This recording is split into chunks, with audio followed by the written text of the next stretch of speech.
Si vous vous faites embêter, vous ne répondez pas d'abord aux provocations.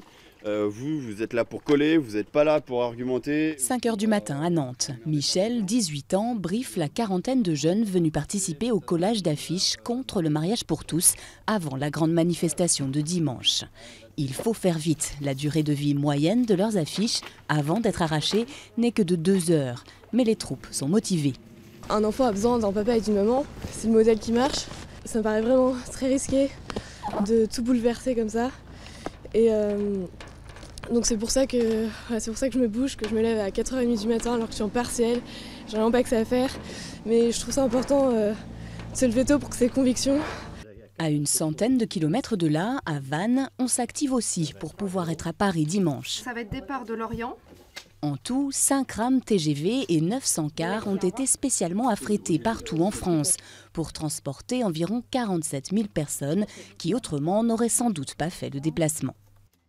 10 heures de car, c'est pas rien, j'ai 73 ans.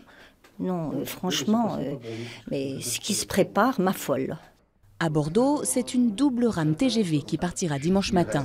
On essaie d'y caser le plus de manifestants possible. 2 strapontins qui se sont libérés. Les débats à l'Assemblée nationale sur le projet de loi ouvrant le mariage et l'adoption aux couples homosexuels débutent quelques jours après la manifestation.